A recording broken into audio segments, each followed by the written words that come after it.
Changing the DJI battery settings for Lifeline S. Go to the Lifeline Drone website at lifelinedrone.com and navigate to Support section. Download the battery settings software and instructions. Next is to install the DJI Assistant version 1.12 software that is suitable for your computer.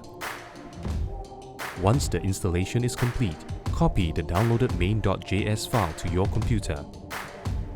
If you are using Windows computer, copy and replace the file main.js in this location.